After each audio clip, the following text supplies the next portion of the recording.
Bold second exclusive. आज की तारीख में खौफ का दूसरा नाम बन चुका लॉरेंस बिश्नोई, लेकिन उसकी गैंग पर एक बड़ा एक्शन हुआ है। कार्रवाई दिल्ली मुंबई में नहीं बल्कि 7 समंदर पार अमेरिका के कैलिफोर्निया में हुई। बड़ी खबर यह कि लॉरेंस बिश्नोई का छोटा भाई अनमोल अमेरिकी पुलिस की गिरफ्त में है। और ऐसे में सवाल है कि पहले से गैंग का डॉन हिंदुस्तान में सलाखों के पीछे है और अब जब छोटा डॉन भी अंदर जा चुका है तो आगे गैंग कैसे ऑपरेट करने वाला है।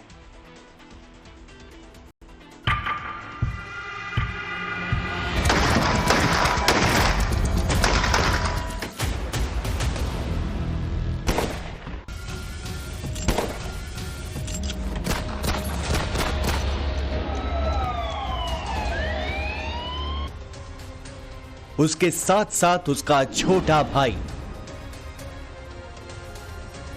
बिश्नोई गैंग में इसकी पहचान बतौर छोटा डॉन के तौर पर है।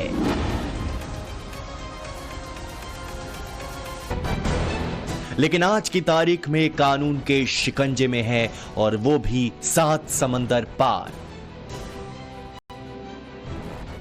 लॉरेंस बिश्नोई के भाई अनमोल बिश्नोई को अमेरिकी पुलिस ने हिरासत में लिया है। बताया जा रहा है कि अनमोल पर कैलिफोर्निया में शिकंजा कसा गया है।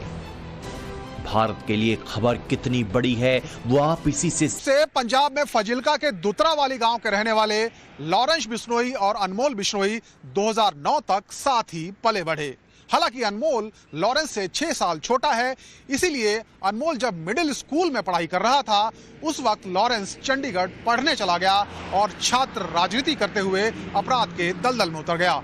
2012 में लॉरेंस पहली बार जेल गया और उसने छूटने के बाद संपत नेहरा और गोल्डी बराड़ की गैंग बना ली।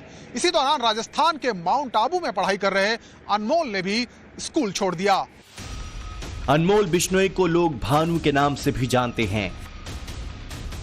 अनमोल का नाम इसी साल 14 अप्रैल को एक्टर सलमान खान के घर फायरिंग में भी सामने आया।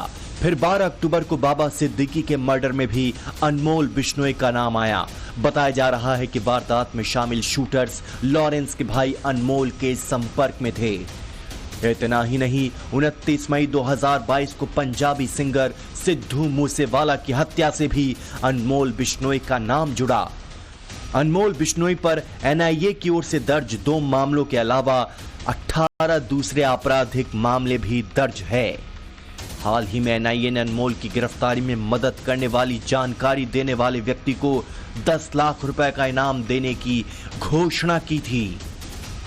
सिद्धू मूसेवाले की हत्या से लेकर सलमान खान के घर फायरिंग और बाबा सिद्दीकी मर्डर केस में अनमोल बिश्नोई का नाम सामने आया था। जांच के दौरान ये पता चला था कि किस तरीके से अनमोल बिश्नोई बाबा सिद्दीकी हत्याकांड में शूटर्स के संपर्क में था। उसने लगातार शूटर्स को निर्देश दिए। इतना ही नहीं, अनमोल बिश्नोई के बारे में ये बताया जाता है कि अनमोल बिश्नोई विदेश में बैठकर लगातार गैंग को ऑपरेट कर रहा था। कभी कनाडा तो कभी अमेरिका में बैठकर वो न सिर्फ गैंग में युवाओं को रिक्रूट करने का काम करता था बल्कि जो शूटर्स होते थे उनको लॉजिस्टिक प्रोवाइड कराने का काम भी अनमोल बिश्नोई का ही था। जहां एक तरफ जेल में बैठकर लॉरेंस बिश्नोई आदेश देता था, वहीं उसको अमली जामा पहनाने का काम जो है वो अनमोल बिश्नोई का था। और यही वजह है कि तमाम जांच एजेंसियां लगातार शिकंजा कसने की कवायद अनमोल बिश्नोई पर कर रही थी और कवायद यही थी कि अनमोल बिश्नोई को जल्द से जल्द भारत लाया जा सके। जरायम की दुनिया की जानकारी रखने वाले यहां तक दावा करते हैं कि बिश्नोई गैंग के गैंगस्टर अनमोल के एक इशारे पर कुछ भी करने को तैयार रहते हैं। और ये खबर तो आपको हैरान कर देगी कि अनमोल सिर्फ इंडिया में ही नहीं, दुनिया के कई देशों में फिरौती की वसूली करता है। दावा है कि 25 साल का अनमोल America, Azerbaijan, Canada, Kenya, UAE, पुर्तगाल और मैक्सिको के अलावा भारत में 1000 से ज्यादा शूटर्स को ऑपरेट कर रहा है। इन देशों में बड़े बड़े बिजनेसमैन से रंगदारी वसूलता है और पूरी रकम अपने शूटर्स पर खर्च कर देता है।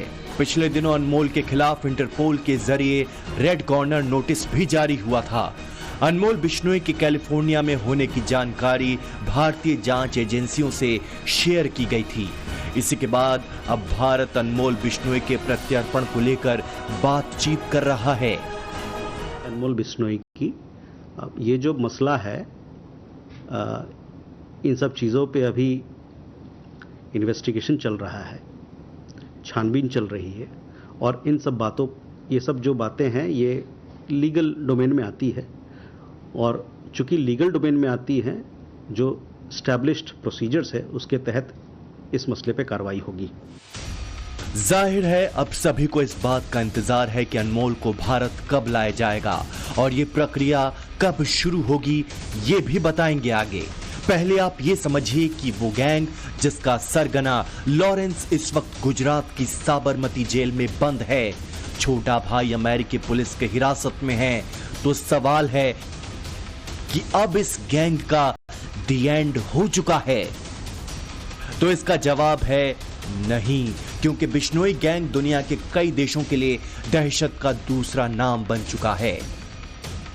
दावा है कि लॉरेंस गैंग के कनाडा, पंजाब और दिल्ली की कमान गोल्डी बराड़ के पास है, तो राजस्थान, मध्य प्रदेश और अमेरिका में गैंग का कामकाज रोहित गोतारा संभालता है, तो हरियाणा, उत्तराखंड में ये काम काला जठेड़ी संभालता है, और पूरे गैंग की रिपोर्ट साबरमती जेल जाती है।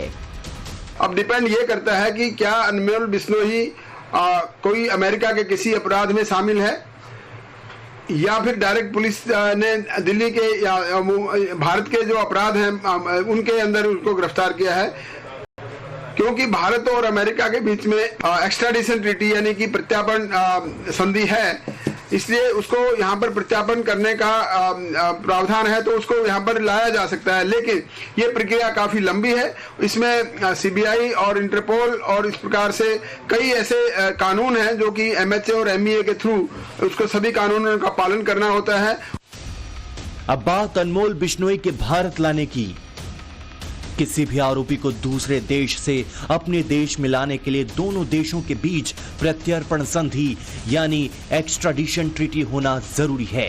अगर प्रत्यर्पण संधि ना भी हो तो एक्स्ट्राडिशन अरेंजमेंट से भी काम चल जाता है। भारत ने 1997 में अमेरिका के साथ एक्स्ट्राडिशन ट्रीटी की थी। विदेश मंत्रालय के आंकड़े बताते हैं कि 2002 से 31 जनवरी 2019 के बीच अमेरिका से 10 अपराधियों को भारत लाया गया है। दाऊद इब्राहिम के गैंग का ये बड़ा स्टैंडर्ड ऑपरेटिंग प्रोसीजर था कि उनकी रिक्रूटमेंट जेल्स में हुआ करती थी।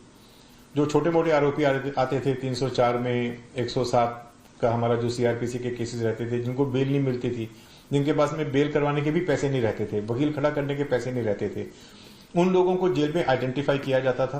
तो 4, 5, 6 महीने जब भी वो लड़का जेल में रहा तो उसकी ये पूरी सेवा की जाती थी, घर पे पैसे पहुंचाए जाते थे, और बाद में उसकी काबिलियत देख के उसको गैंग में शामिल कर लिया जाता था। जाहिर है अमेरिका से वांटेड क्रिमिनल को भारत लाना मुश्किल नहीं है। ऐसे में मुमकिन है कि जल्द ही